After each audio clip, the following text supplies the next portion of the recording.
Local researchers believe they have cracked a mystery surrounding an extraordinary discovery, and it's right off of our... Oh, that's like untouched 2,000-year-old stuff. exactly. Do you see that spider? The problem.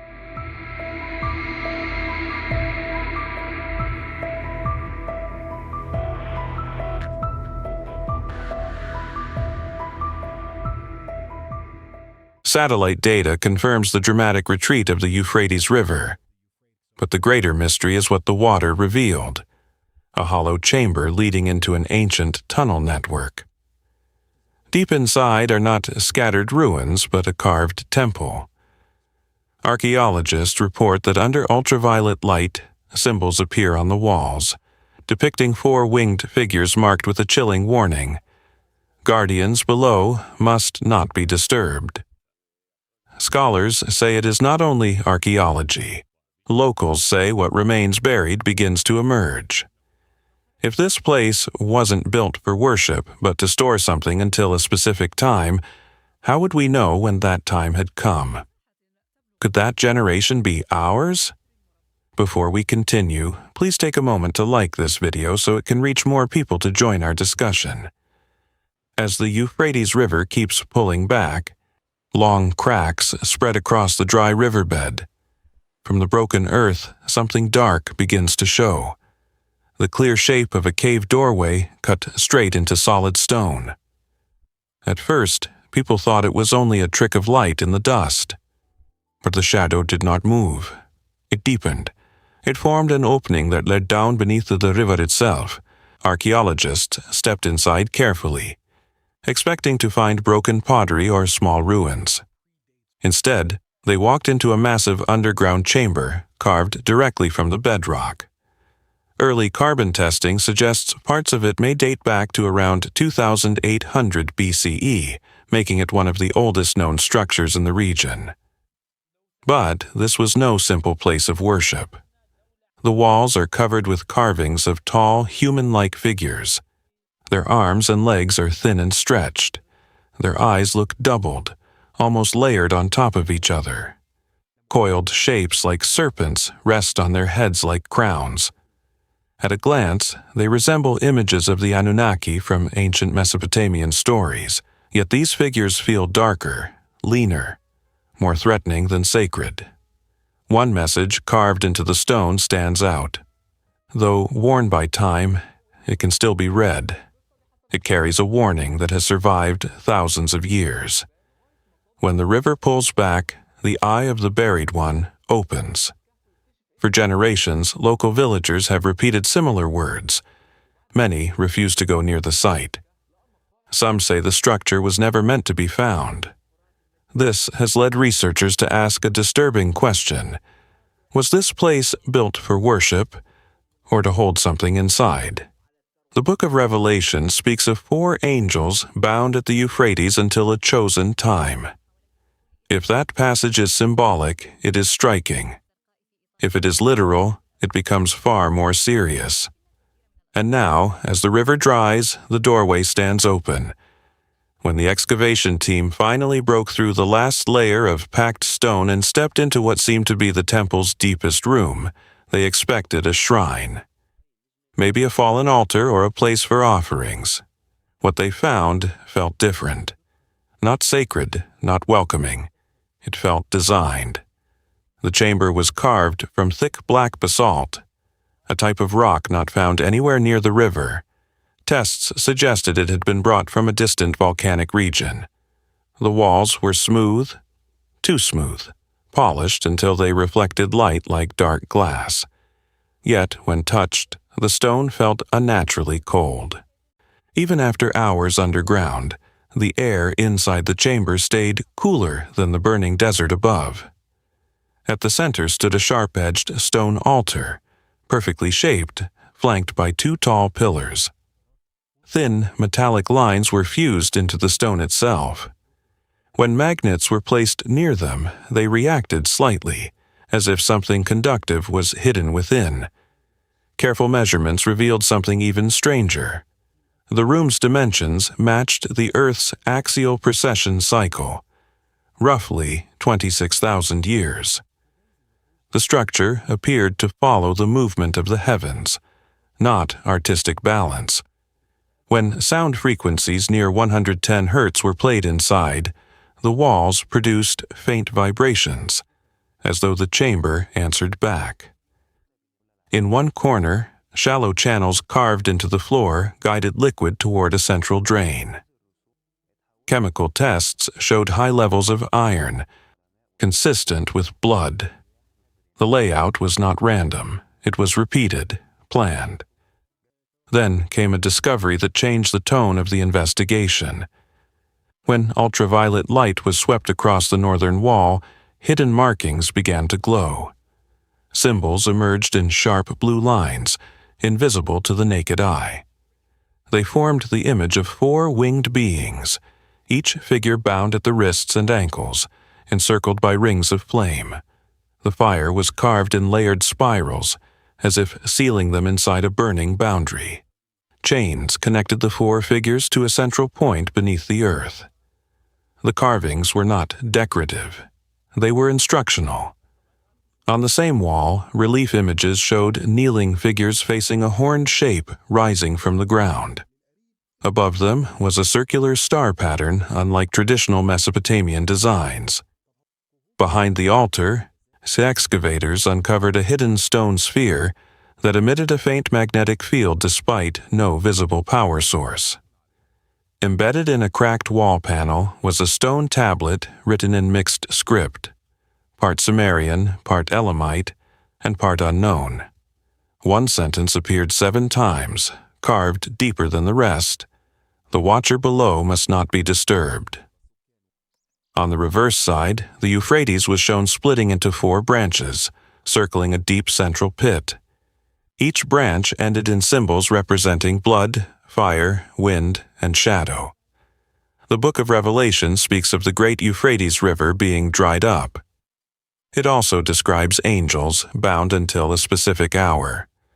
If those passages are symbolic, the similarity is striking. If they are literal, the meaning becomes heavier.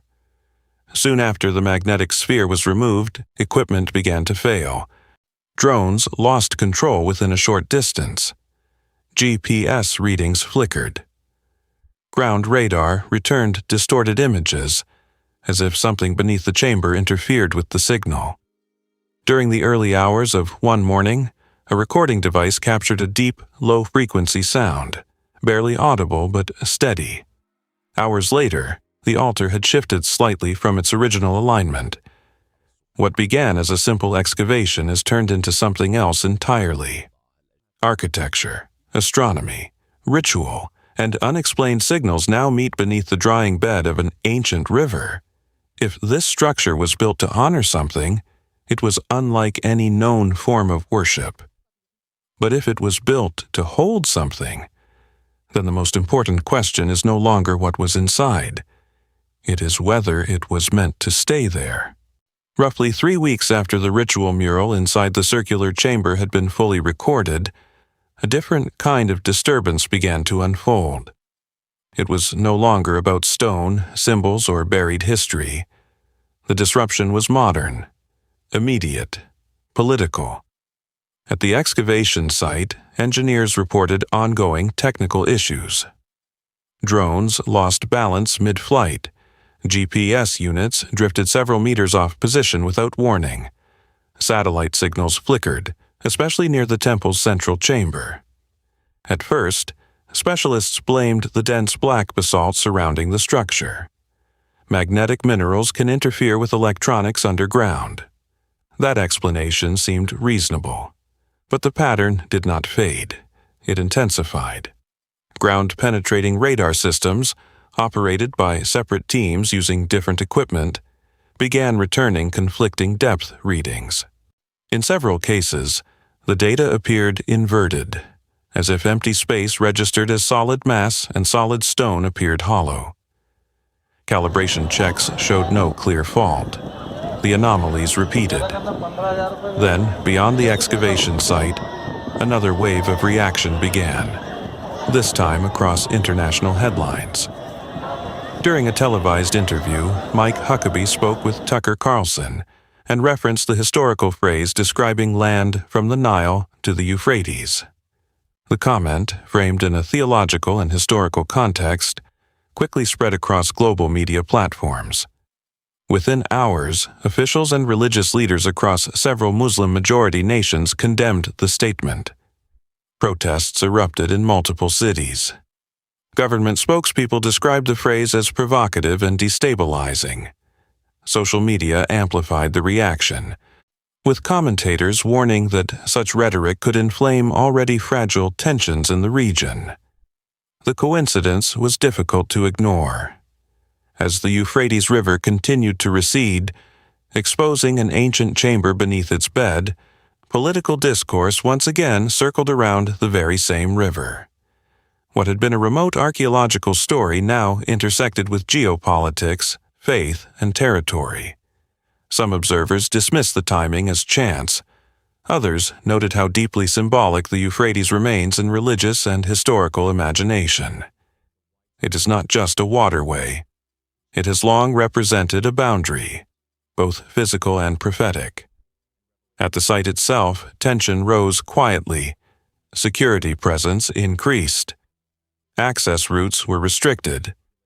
Excavation reports were reviewed more carefully before release. Official statements emphasized scientific neutrality. Yet, beneath the surface, both in stone and in diplomacy, pressure was building. The radar anomalies continued. One technician described the readings as if something below was bending the signal. Another dismissed that interpretation as speculation. No clear cause was confirmed. Meanwhile, headlines focused on diplomatic fallout, emergency meetings, and calls for restraint. The phrase Nile to Euphrates moved from ancient scripture into modern debate. For many in the region, it carried historical wounds and fears of expansion. For others, it was a reference rooted in biblical narrative. Two worlds were now overlapping: an exposed chamber beneath a drying river, and a political storm rising above it. Whether coincidence or convergence, the timing sharpened every development. When ancient geography becomes part of modern rhetoric, interpretation grows heavier. The excavation had begun as a search for history. It was no longer only that. History is said to have begun in the Tigris-Euphrates basin. Some even believe it to be the location of the original Garden of Eden, or the ancient cradle of civilization in the Middle East. The Tigris and the Euphrates are born in modern Turkey, in the highlands where rain and snow are plentiful. The Euphrates is longer than the Tigris, flowing through Syria and Iraq to the head of the Gulf, where it joins the Tigris as the Shat A1 Arab.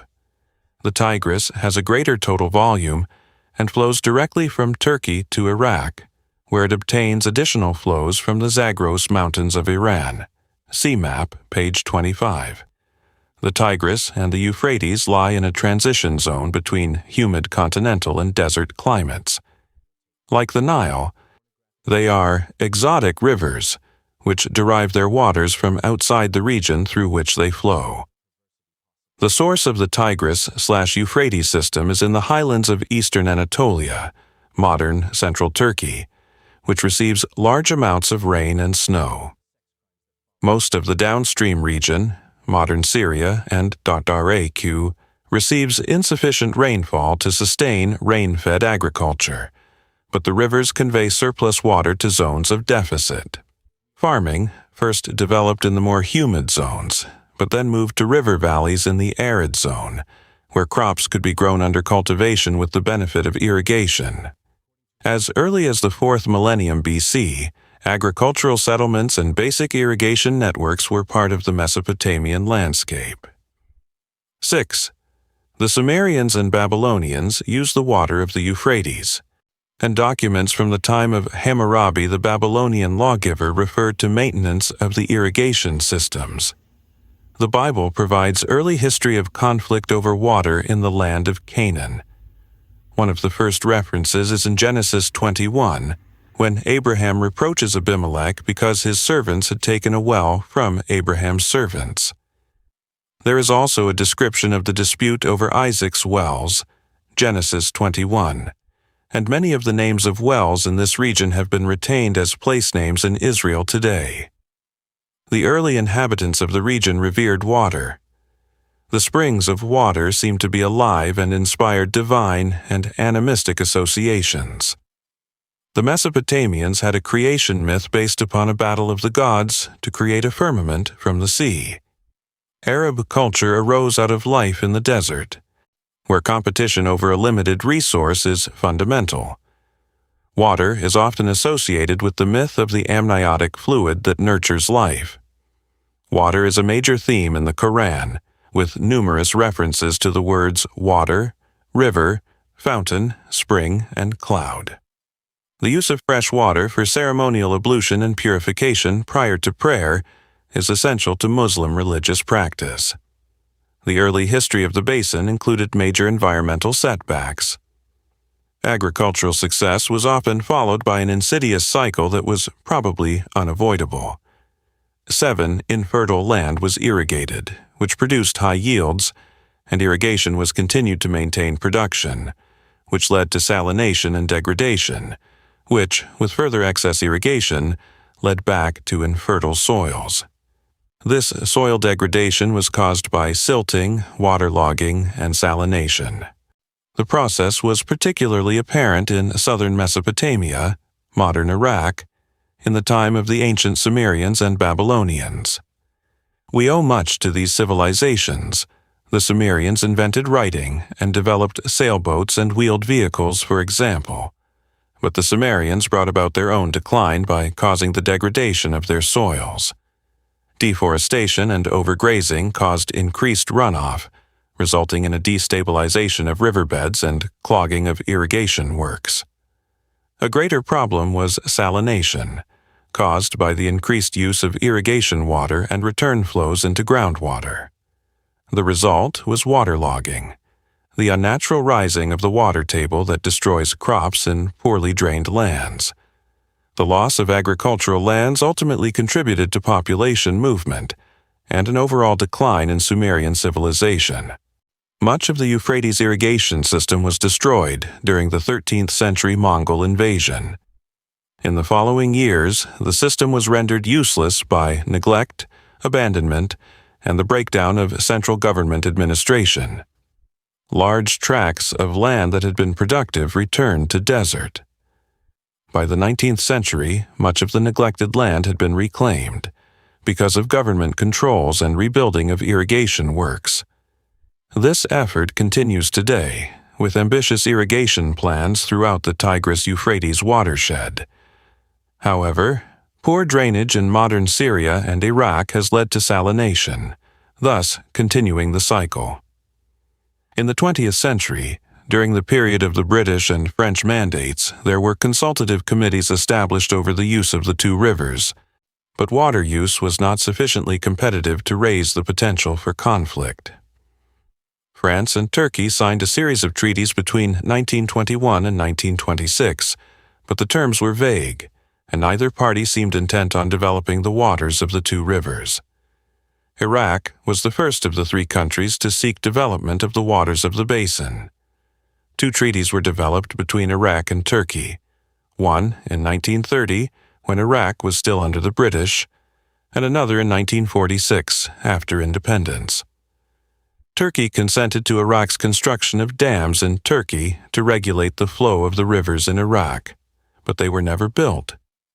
Iraq might argue today that the effect of these treaties was Turkish acceptance of Iraq's vested right to receive its established uses. Water resource investigations in southeastern Turkey were initiated with establishment of hydrometric stations on the Euphrates River in 1936 and on the Tigris in 1947. In the following years, topographical and hydrologic surveys were conducted. Reconnaissance studies were completed in 1958, and initial plans were developed for 3 dams on the lower Euphrates and 5 dams on the Tigris, for a total irrigation area of 20,000 hectares.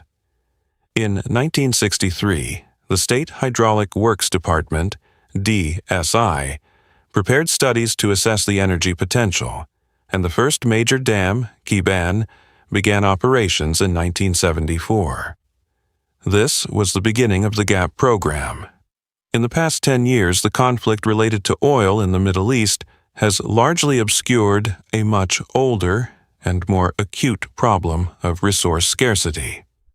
Although some countries in the Middle East are oil-rich, they are all water-poor and getting poorer. Water scarcity is compounded by serious environmental problems that are renewing the ancient cycle of deforestation, desertification, soil erosion, salination, and the contamination of water supplies.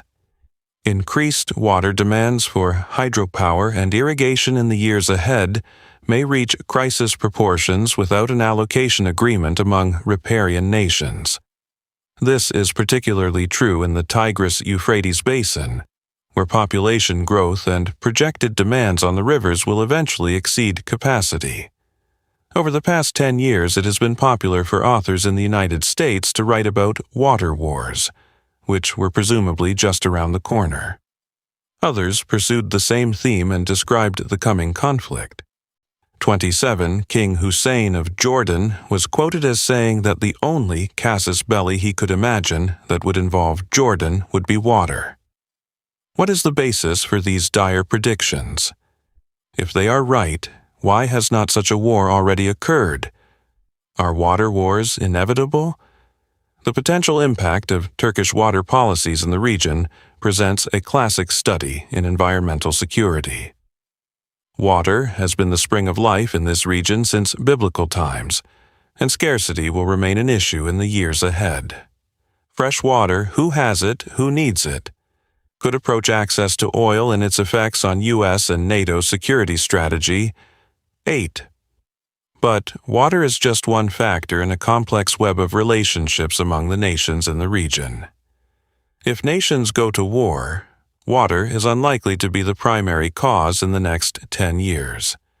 While the Euphrates River connects all three riparian states, political and historic relationships remain bilateral, and a triangular relationship presents a useful analogy.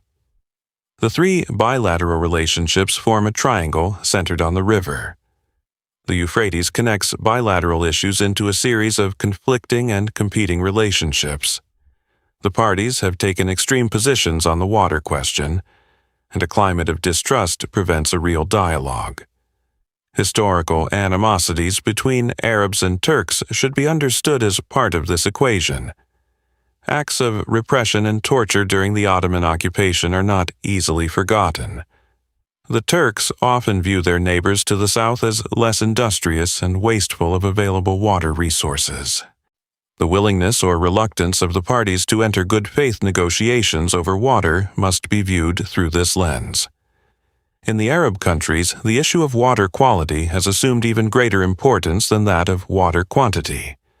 There is a grave and justifiable concern that development of GAP will degrade water supplies in Syria and Iraq at a time of increasing population dependent on the water. But Syria and Iraq seem to be unwilling to provide water quality data to support their objections, which weakens their position, and their plight is not widely known. The Turks have done a much better job in terms of international public relations on the water issues, a troubled history of water relations. Indeed, the history of poor interstate coordination over the river is precisely one of the factors that have allowed the deterioration in its condition to occur. Despite almost a century of formal negotiations, agreement has been limited. Negotiations have been characterized by mistrust, poor communication, and a lack of reliable, common data. What can be done? Given the security situation in Syria and Iraq, the severing of relations between Turkey and Syria, and the spread of ISIS's influence, resuming interstate talks over the river is unthinkable at present.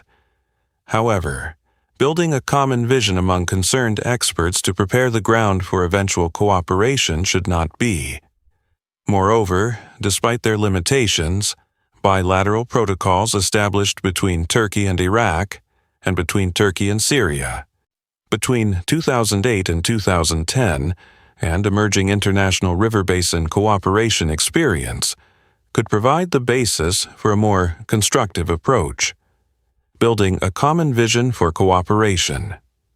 In the near term, opportunities for ad hoc interstate coordination on temporary measures to address urgent human needs should be seized.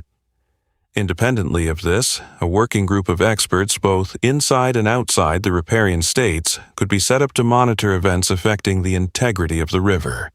This working group could advise responsible authorities and humanitarian agencies on issues such as water supply, sanitation failures, or sudden releases of water from dams. When political conditions improve, a more formal river committee should be established. Such a body would assemble a variety of interested parties, researchers and policymakers with an evolving mandate that would both build trust and lead to increased management capacity for all riparians. The priorities for the committee's work could include building databases of all existing water-related agreements and disputes, and pooling all available information on the river's hydrology and meteorology in each state. Defining the respective water needs and projected demands of each state, with a focus on identifying target areas for improving efficiency. Developing a durable agreement on water sharing. Rather than focusing on a division of flow, this could focus more on roles, joint responsibilities, and specific processes for diffusing tensions and resolving disputes. Building an early warning system for the prediction of severe climate incidents in the Euphrates Basin, to enable preparation against famine and flooding. Promoting regional cross-investment in the gap, helping to alleviate the concerns of stakeholders in Syria and Iraq. Fostering wider economic interdependence between states, which could involve the export of oil and gas supplies from Iraq in return for hydroelectric power from Turkey, and food trade between all three countries. Reviewing legislation on water use and management in the three riparian states in order to standardize regulations and best practice. Given the limitations on enforcing rulings in all three countries, pragmatism may dictate that such efforts be guided more by the principle rather than the letter of international law. One of Babylon's strengths was the way that the Euphrates River flowed underneath its walls, providing the city with an unlimited supply of water. It also proved to be its weakness.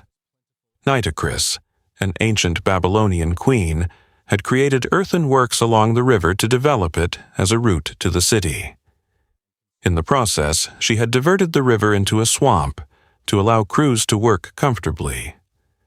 Cyrus realized that he could do the same thing, dry up the Euphrates enough that he could comfortably march his troops under the wall. Once inside the city walls, he found the defensive walls that followed the river through the city unguarded, and the city fell in a single night. The ancient Greek historian Herodotus tells us that those who lived in the center of Babylon had no idea that the suburbs had fallen, for it was a time of festival, and all were dancing and indulging themselves in pleasures. Herodotus, The Histories, translated by. Can there be any doubt that this is the same feast as portrayed in Daniel 5:1-31? In explaining how to discern the signs of the times, Jesus warned his disciples, "Watch therefore, for you do not know what hour your Lord is coming. But know this, that if the master of the house had known what hour the thief would come, he would have watched and not allowed his house to be broken into." Matthew 24:42-43, NKJV. Just as in the fall of Babylon, the sudden appearance of Christ will catch modern Babylon by surprise. It does not need to be this way, however. We have been given ample evidence of the soon coming of Jesus in a multitude of detailed prophecies. The world will not be caught by surprise merely because it is ignorant of what God has predicted. It will be surprised because it has chosen not to believe what God has said would happen. Thanks for watching. Don't forget to subscribe and keep an eye out for our next video. Leave a comment and let us know what you think.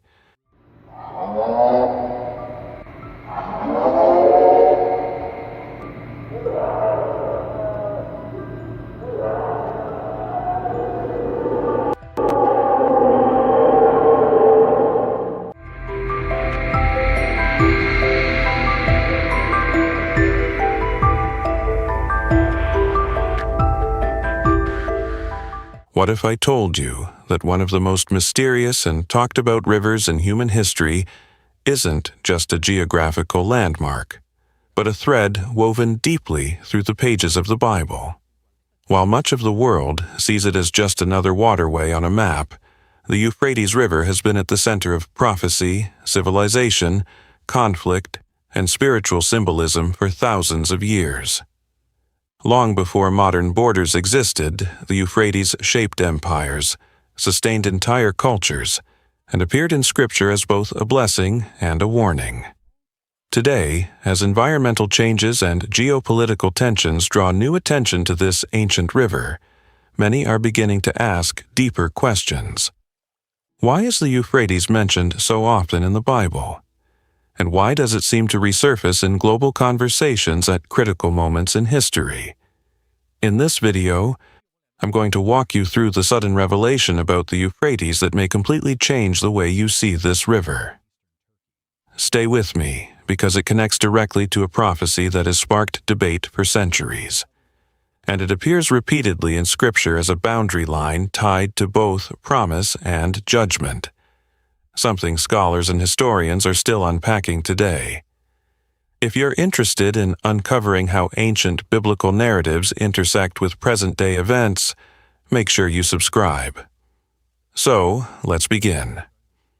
Let's begin with something most people recognize only as a name on a map. Yet it holds one of the strongest and most repeated mentions in all of Scripture: the Euphrates River. The Euphrates first appears in Genesis 2:14 as one of the 4 rivers flowing out of Eden. Think about that. This is not just a river in history. It is introduced at the very beginning of the biblical story. It stands at the edge of paradise itself. Later, in Genesis 15:18, God names the Euphrates as a boundary of promise, marking the land given to Abraham. This was not a small detail. In the ancient world, rivers meant life, power, and survival. To name the Euphrates was to name strength. But here is what many people overlook. The Euphrates is not mentioned only in blessing. It also appears in warning. In Revelation 16:12, the river is described as drying up to prepare the way for kings from the east. That shift, from Garden River to prophetic sign, gives it unusual weight. Few places in the Bible carry both promise and judgment in the same way. Historically, the Euphrates was the backbone of early civilization. Cities like Babylon rose along its banks. Kingdoms grew strong because of its water. Crops flourished. Trade routes formed. Armies moved along its edge. The river was not decoration, it was survival. And today, something striking is happening. Water levels in parts of the Euphrates have fallen dramatically in recent years. Long stretches of riverbed have been exposed. Ancient ruins, long buried beneath sediment, are reappearing. Drought, dams, and climate shifts are changing the flow of a river that once seemed unstoppable. For a waterway that symbolized stability for thousands of years, this change feels heavy. Local residents feel it most deeply. One fisherman who has worked the river for over 30 years described the change in simple words. The water used to speak softly. Now it is quiet, too quiet. I can walk where I once cast my nets. Another man, standing on dry ground that used to be waist-deep water, added, "It feels like something is being uncovered, not just land, but history." Their voices carry weight because they have watched this river all their lives. To them, the change is not abstract data, it is personal. It is visible every morning. In biblical language, rivers often represent life and movement. When they flow, people thrive. When they dry up, something shifts. That is why the Euphrates carries such strong imagery. It is more than geography. It is a symbol of boundaries, power, and timing.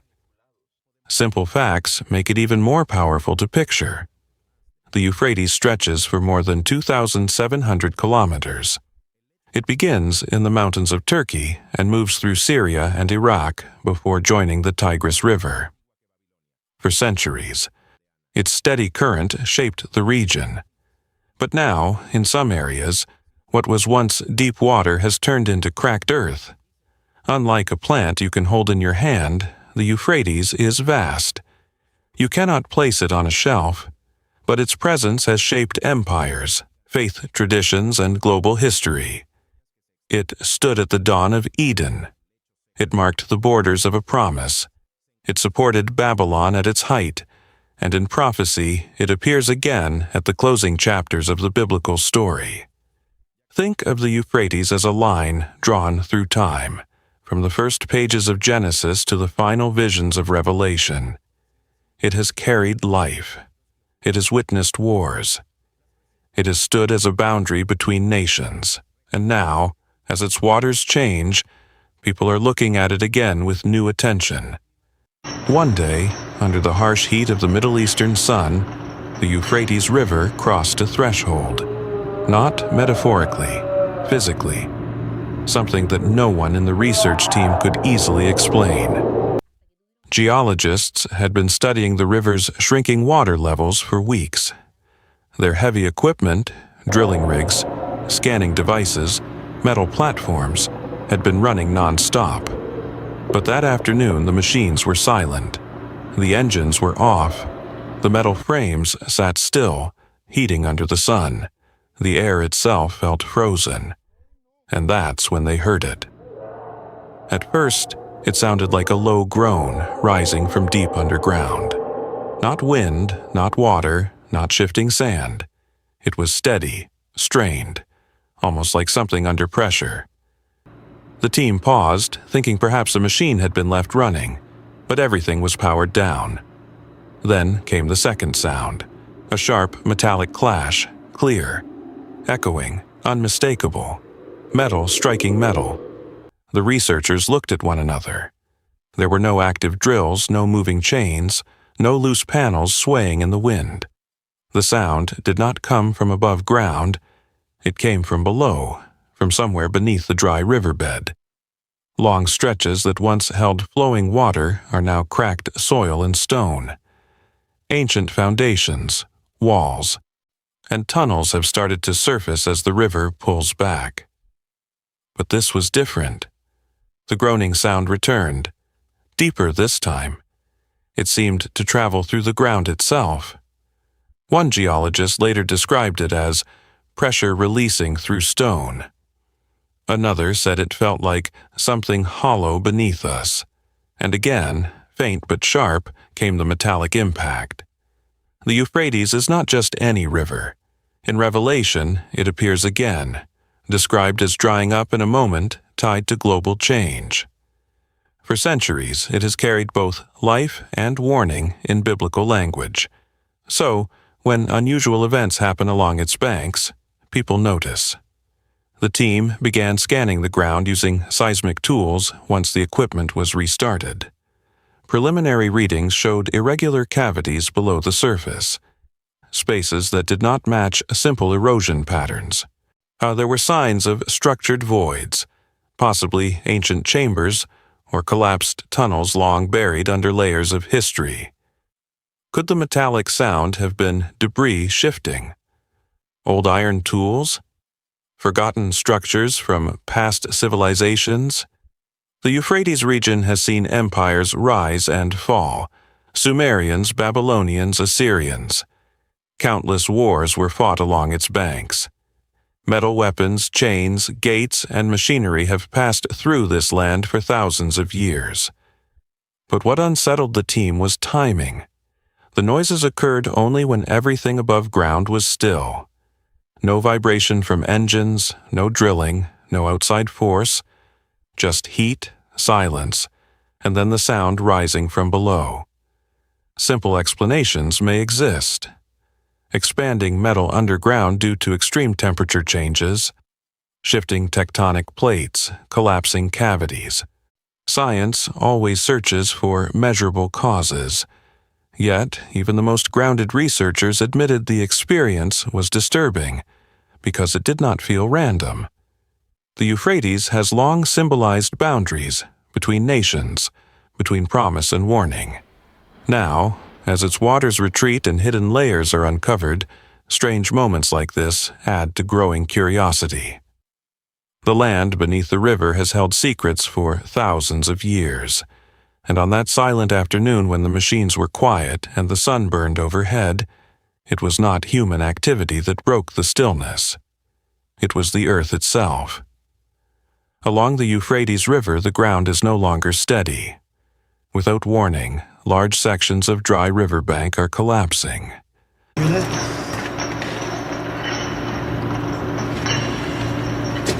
Sounds like, is that wind?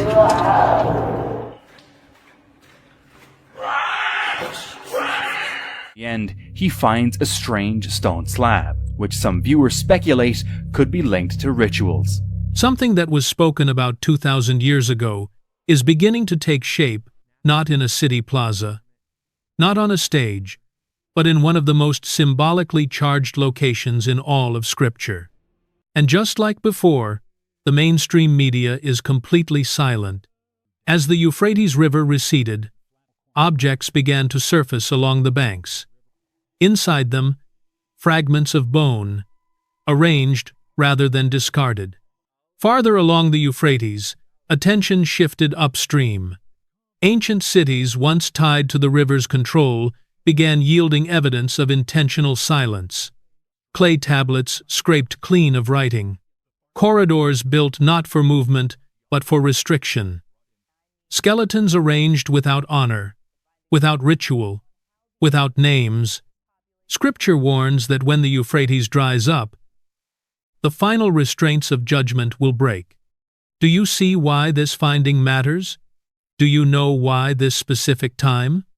Because when the layers begin to unfold timing, location, symbolism, you start to realize something unsettling. Stay with us, because we are no longer just studying prophecy as history or theory. We are watching it move quietly, precisely into the present. Picture this. The sun hasn't risen yet over the banks of the Euphrates River. The desert air is still cool, heavy with silence. The river, once wide and restless, lies unusually low, its surface barely moving in the dim light before dawn. Cliffs and ancient stone formations stand in shadow, watching, as they have for thousands of years. And then, just before sunrise, something breaks that silence. Not a storm, not machinery, something far more unsettling. Something has been warned about for decades. Something he claimed to have seen on the appointed day. Those words sat quietly in archives, in old recordings, in forgotten pages waiting for a moment like this. And here's what makes this moment impossible to ignore. The mainstream media won't touch it. No headlines, no breaking news alerts, and no warning came first. Just silence. Because this isn't easy to explain, and more importantly, it isn't easy to control. When people start paying attention to signs tied to Scripture, it forces uncomfortable questions about where history is headed. Stay with me until the very end of this video. I'm going to walk you through exactly what happened along the Euphrates and why it challenges everything we thought we understood about the timeline we're living in. And if you feel like you didn't find this video by accident, if something inside you says this moment matters, that's not coincidence. That's timing. Because what you're about to hear isn't meant to entertain you. It's meant to prepare you. Are you ready? Suddenly, snow began to form inside a newly discovered cave near the upper reaches of the Euphrates River. At the same time, thousands of miles away, the United States endured one of its harshest winter periods on record. Ancient writings described snow as more than weather. They spoke of it as something stored, held back, and released at appointed times. The book of Job asked a chilling question. Have you entered the storehouses of the snow, or seen the storehouses of the hail? Snow was described as something reserved, not random. Poetic, yes, but poetry often preserves memory, and memory has a way of returning. No one claimed to understand it fully. No one announced a final meaning. But when snow appeared where it should not, and cold rose from places long sealed, people stopped to take notice. Why then? Why there? And why did it seem to echo events unfolding across the world at the same moment? History suggested that moments of unveiling rarely happened all at once. When barriers broke, whether water, ice, or time, what lay beneath appeared in stages. The cave opened. Ice formed. Storms spread. And if something as familiar as snow could surface where no one expected it, one quiet question remained. What else had been waiting for this exact moment to emerge? As the water receded along the riverbanks, other things began to surface, not ice, but discoveries that stopped people in their tracks. Along newly exposed sections of the river's edge, survey teams began noticing ceramic vessels partially embedded in hardened silt. At first glance, they looked like ordinary storage jars, cracked by time and pressure, but as more sediment was cleared away, the pattern became impossible to dismiss. These were not scattered debris. They were placed deliberately, spaced with intention, and oriented in the same direction. Inside the jars were small fragments of bone, not complete skeletons, but carefully arranged pieces, not dumped, not broken by force, set inside the vessels as if preserved or contained. Some jars held only a few fragments. Others contained more, layered carefully rather than piled. What unsettled investigators most was the exterior of the pottery itself. Wrapped around each vessel was a raised serpent figure molded directly into the clay. The snake did not appear painted or added later. It was formed as part of the jar, its body circling the vessel, looping upward, enclosing it. In several cases, the serpent's head was positioned near the rim, mouth closed, eyes defined, as if guarding what lay inside. There were no inscriptions, no names, no markers identifying individuals, tribes, or dates. These were not burial urns in any known funerary tradition. They did not match domestic storage practices, and they did not resemble offerings commonly associated with temples or shrines. The combination bones sealed in jars, encircled by a serpent, suggested something else entirely: containment, warning, or ritual restriction. Researchers noted that the jars were sealed tightly, some with fitted lids hardened by mineral deposits, implying they were never meant to be reopened. Whatever purpose they served, it was not remembrance, it was separation. No one claims to know exactly who placed them there, or why. No one claims these remains belong to anything extraordinary. But history shows that ancient cultures often used symbols, especially animals like the serpent, to represent ideas they could not fully explain: danger, boundary, corruption, or forbidden knowledge. And as these jars emerged from the riverbed at the same time as other unusual exposures and disruptions, the question shifted. Not what they were, but why they were hidden so carefully, and why the river chose now to give them back. Near Mount Ararat, a boat-shaped formation had rested on the mountainside for decades. For years, it drew little attention. Then interest returned. The structure became known as the Duru Pinar Formation. At first glance, its outline stood out. Long, curved, balanced. Its size closely matched the dimensions described for the Ark in the Book of Genesis. It did not look shattered or random. It looked deliberate. Ground-penetrating radar later revealed what lay beneath.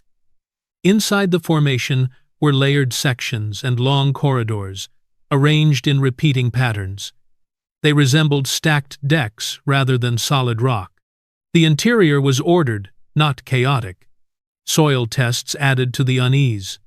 The ground showed elevated levels of organic material and potassium markers more consistent with long-term decay of biological matter than ordinary stone. A similar detail appeared farther south, near Mount Judy. Local accounts described hardened structures embedded in the slope, aligned in straight segments rather than broken fragments. Stone layers there showed unusual symmetry. Like Ararat, the site drew attention not because of size alone, but because of form. The book of Genesis recorded a brief but weighty statement. "And the ark came to rest upon the mountains of Ararat." Genesis 8-4. Once again, Mount Ararat is making headlines. Researchers in Turkey now claim to have found indisputable evidence that Noah's Ark is not just a cautionary tale, but a verifiable historical event. But the real question is, have they truly found it? In reality, there is reason for skepticism. The famous Durupinar site has been meticulously studied by experts like geologist Dr. Andrew Snelling. Their conclusion? It isn't a boat, it's a natural geologic formation. Let's look at the biblical record.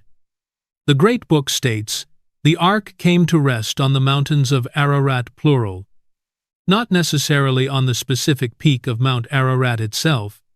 Furthermore, geological evidence suggests that Mount Ararat is a volcanic cone formed after the global flood. How do we know? The mountain sits atop thousands of feet of sediment filled with marine fossils. This means the floodwaters had already receded before the volcano even began to erupt and take shape. Even if the ark had landed there, it would have been decimated by subsequent volcanic activity. Ultimately, this isn't just about archaeology. It's about a person's worldview. An atheist once remarked, "Even if you found a giant ship on that mountain and dragged it through the streets, I still wouldn't believe." When someone is committed to rejecting the message, no amount of evidence is ever enough. This echoes the story in Luke 16. If people refuse to listen to the foundations already laid, they won't be persuaded, even if someone were to rise from the dead. It proves that the rejection of truth is often a spiritual issue, not a lack of evidence. We've heard, "The ark has been found," so many times over the years that many have become immune to the claim. But we don't need a wooden relic to prove the truth. The evidence of the flood is written in the earth itself, in the vast layers of sediment and fossils that cover our globe. The Great Flood itself was not described as chance or chaos. Scripture presented it as judgment after long warning. Water rose because order had been abandoned. Yet even in judgment, preservation remained. The ark was not only an ending, it was restraint. Finding the ark would undoubtedly be the greatest archaeological discovery of all time. But our faith doesn't depend on it. From the very beginning, the heavens and the earth have declared the glory of a Creator. The evidence is all around us. He has made it evident to all. As the water continued to recede, the story did not end along the exposed riverbanks. It carried us upstream, to another place bound to the Euphrates River, a site where history feels intentionally muted rather than forgotten. The trail leads to Mari, an ancient city that once controlled trade, movement, and communication along the Euphrates. Here, excavations have revealed hundreds of deliberately altered artifacts. These were not broken by collapse or erosion. They were selectively damaged. Clay tablets were found intact in form, yet their inscriptions had been carefully scraped away. The goal was not destruction but erasure. Information removed, objects left behind, memory silenced, not shattered. Beneath overlapping layers of palace ruins and administrative buildings, archaeologists began uncovering narrow, concealed corridors. These passages do not connect living quarters. They do not lead to temples, courtyards, or ceremonial spaces. In fact, they lead nowhere useful at all. Their placement is wrong for daily life. Their dimensions are wrong for transport, which suggests they were not built for movement, but for containment. Deeper still, investigators encountered a chilling scene. Rows of skeletons arranged with precision, lacking any recognizable burial rites. No offerings, no markers, no signs of honor or mourning. The remains were positioned uniformly, as if the individuals had been processed rather than buried, reduced to components of a larger, impersonal system. In a separate section of the site, informally referred to by researchers as a sealed chamber, evidence of deliberate restriction became even clearer. Mineral layers had been applied to entrances. Stone closures were reinforced, not with haste, but with care. These were not defensive structures meant to repel invaders. They were boundaries meant to discourage return. The intent was not punishment, but prevention. And here, the connection sharpens.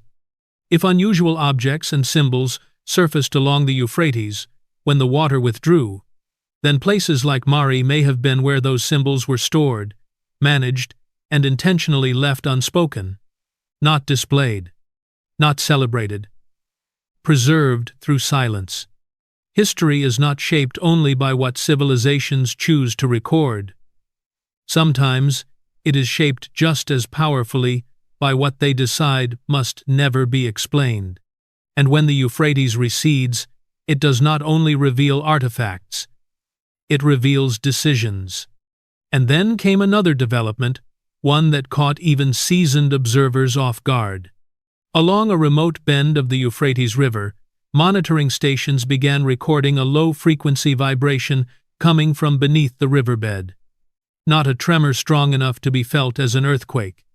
Not random background noise. This was rhythmic, repeating, persistent.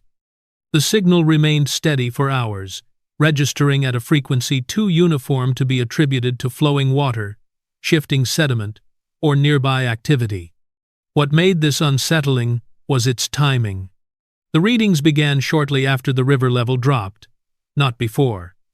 As if the withdrawal of water removed, pressure allowing something beneath the surface to move, resonate, or respond.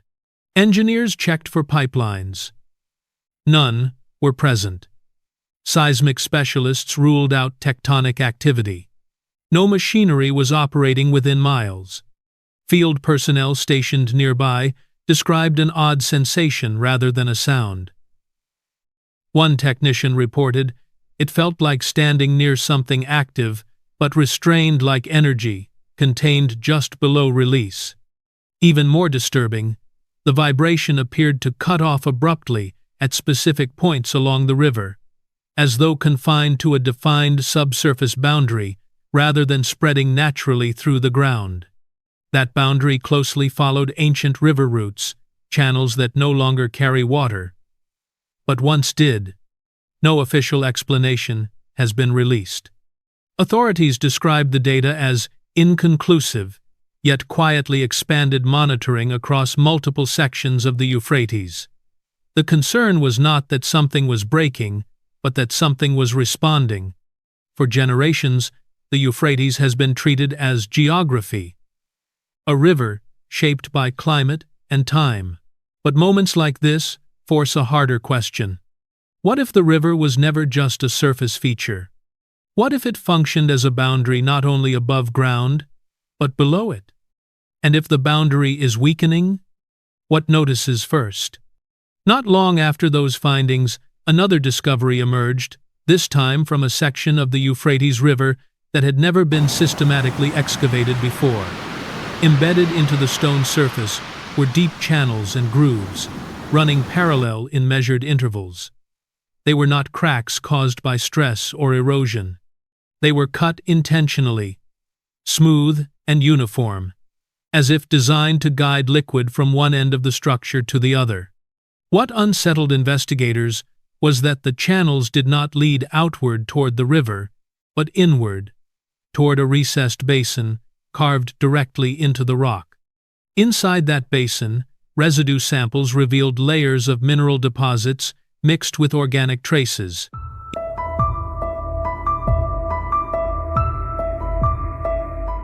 This isn't the filter. The Euphrates River has turned blood red, For thousands of years, this place has been tied to biblical prophecy. So when locals saw this, they panic. As the river's color shifts, attention shifted to old sites along its banks, sealed passages, narrow chambers that feel more like holding cells, and places long forgotten. These images are pushing people back to a haunting verse. Release the 4 angels who are bound at the great river Euphrates. Nearby, stone statues with wings stand without names or records, watching in silence. In the ruins of Babylon, carved tablets show signs of being scraped clean, as if someone wanted the words erased. Skeletons have been found, bound and sealed away. And near Mount Ararat, a boat-shaped formation still rests on the land, reminding many of the flood and a time when judgment came through water. Scripture warns that when the Euphrates changes, restraints are lifted and consequences follow. Is this only a strange natural event? Or is it something more? If you feel it is not a coincidence, then this message may be meant for you. Keep watching as the pieces come together, and before you continue, pause and pray. Lord, I am listening. Along sections of the Euphrates, the water no longer reflected the sky the way it always had. Instead of brown or green, it appeared dark red, sometimes faint, sometimes deep, like diluted blood spreading through the current. In some places, the change was gradual. In others, it felt sudden, almost overnight. Locals were the first to notice. Fishermen paused before stepping into the water. Farmers along the banks stopped drawing from the river. Some took photos. Others simply stood and watched, unsure of how to describe what they were seeing. There was no panic, no mass reaction, just a quiet sense that something was off. What made the sight unsettling was not only the color, but the way it moved. The red did not sit on the surface like mud stirred by rain. It flowed evenly, carried by the current, spreading downstream, as if the river itself had changed from within. Officials and observers offered explanations: sediment, algae, runoff, but the timing raised questions. There had been no major storms, no visible disturbance upstream, no clear event that matched the scale of the change. And so, people began asking a different kind of question. Not what caused it, but why here? Because this was not just any river, and seeing it turn red even briefly felt different. It felt symbolic, whether intended or not, a visual that stayed in the mind long after the water passed out of view. For many watching from afar, the images were enough to pause the scroll. For those standing beside the river, it was enough to make them step back and remember words they had heard long ago. As attention turned to the river itself, something else followed. Naturally, people began looking at what surrounded it. Along certain stretches of the Euphrates, places that had long been ignored were suddenly noticed again. Not because they were new, but because they had always been there, half hidden, sealed off, or quietly avoided. Narrow passages near the banks, openings cut into stone that led nowhere visible. Doorways filled in long ago, as if someone wanted them closed for good. Some of these spaces felt tight and deliberate. Low ceilings, straight walls, rooms too small to live in, but too solid to be temporary. They did not look like shelters or storage. They felt more like holding spaces built to contain, not to protect. In several areas, marks showed that entrances had been blocked on purpose, stone fitted carefully, gaps filled, not collapsed. This was not random decay. It looked planned, measured, intentional. What stood out was the timing. These places had existed for years, even centuries, without drawing attention. But now, as the river changed, eyes were drawn back to them, not through excavation or discovery, but through awareness. People were simply noticing what had always been there. No official announcements followed. No clear explanations were given. just quiet footage, still photos, and brief descriptions shared without conclusions. The kind of information that invites observation, not belief. And yet, for many, it was hard not to connect the dots. A river changing color, sealed places near its banks, structures that suggested restraint rather than ruin. Nothing here proved anything, but together they created a feeling that something long held back was being remembered again, not uncovered by force, but revealed by attention. And that, for some, was the most unsettling part. As more attention gathered around the Euphrates, a pattern began to take shape not from one discovery, but from many small details repeating across different places. Near the river and in nearby ruins, stone figures with wings stood in silence. No plaques, no names, no clear records explaining who placed them there or why. Their faces were worn smooth by time, but the wings remained sharply carved, deliberate in shape. They were not hidden, yet they were rarely discussed, as if everyone had learned to walk past them without asking questions. In the ruins of ancient Babylon, stone tablets told a different kind of story, not through what was written, but through what was missing. Lines had been scraped away, symbols erased, not broken by age, but rubbed smooth, as though someone had made an effort to remove meaning rather than destroy the stone itself. Elsewhere, remains were found in positions that felt intentional. Skeletons discovered bound, placed carefully, sealed within enclosed spaces. These were not scattered bones left by chaos or collapse. They suggested order, restraint, finality. Each finding on its own could be explained away. Statues weathered by time, tablets damaged by erosion, remains shaped by circumstance. But what unsettled observers was how often the same themes appeared again and again. Wings, bindings, sealed spaces, erased words. It was the repetition that stood out. Across different regions, cultures, and eras, the same symbols surfaced quietly, without announcement. They did not point loudly to a single meaning. Instead, they whispered the same idea from different angles. Something watched, something restrained, something meant to stay silent. And when these symbols were seen alongside a river turning red, many felt an uneasy connection forming. Not proof, not prophecy fulfilled, but a sense that the past was not as buried as it seemed. Sometimes, meaning does not arrive through a single sign. It emerges when the same image refuses to stop appearing.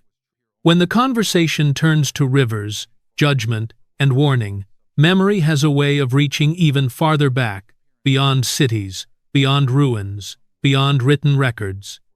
Not far from the regions shaped by the Euphrates stands Mount Ararat, a name that has carried weight for thousands of years. It is remembered not because of what flows beside it, but because of what once rested upon it. A story passed down across cultures and generations.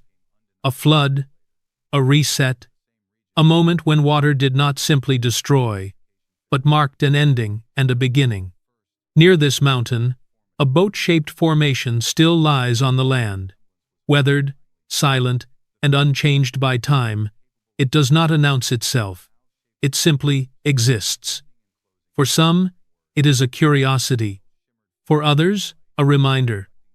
Not of fear, but of precedent. The flood narrative is often misunderstood as only a story of punishment, but at its core, it is also a story of warning given in advance, of preparation, of restraint before release. The waters did not arrive without notice.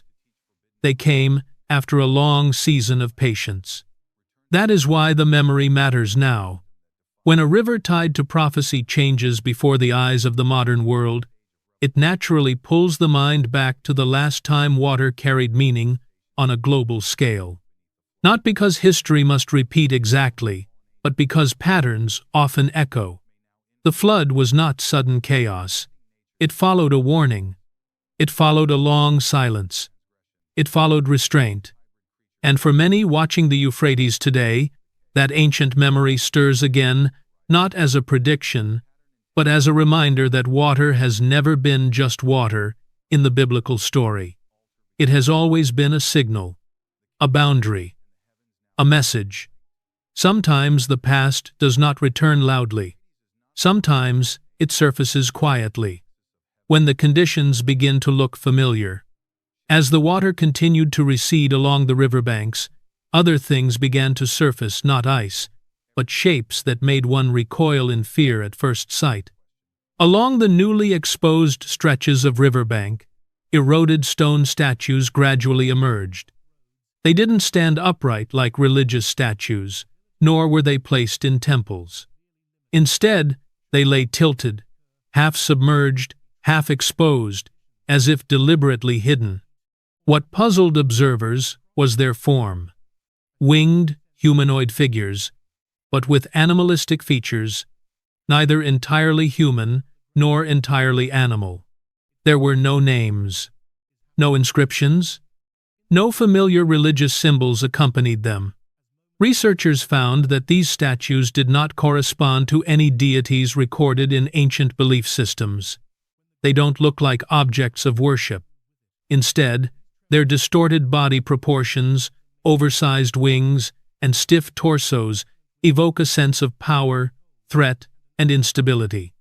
These aren't figures made for people to bow down to. The Bible contains a short but haunting warning. Satan disguised himself as an angel of light. 2 Corinthians 11:14. This verse doesn't describe the form, but the nature of the deception, of the appearance, may be bright, but the purpose is not. When that verse is placed alongside these statues, some can't help but wonder, are these symbolic memories of entities once considered outside of God's order? No one claims these are real creatures. No one says they ever walked the earth. But history shows that ancient people often used symbols to record things they couldn't explain in words. And when those symbols suddenly emerged from the earth, at the same time as ice, silence, and other upheavals, the question was no longer what they were, but why did they appear at this particular moment? As the waters recede, the story doesn't end at those silent stone formations. It leads us straight to Babylon, a place where the past seems locked away by fear. At the Alphiadia site, excavations have revealed 478 deliberately damaged artifacts. The artifacts weren't randomly smashed, but selectively damaged, as if someone wanted only a portion of the information to disappear, while the rest remained silent. Many clay tablets have had their inscriptions scratched away, but the entire tablet remains intact, an act not intended to destroy, but to erase memory. Beneath the overlapping layers of Babylonian architecture, secret corridors are gradually discovered. They don't lead to living areas, nor connect to temples or plazas. These passageways are misplaced, serving the wrong purpose, and that's what makes them so suspicious. They weren't built for people to pass through, but to hold something back. Deep down, archaeologists were confronted with a shocking sight. Hundreds of skeletons arranged in an orderly fashion, without any familiar burial rituals. There were no memorials. Only cold, impersonal arrangements, as if these people had become part of some process, not individuals.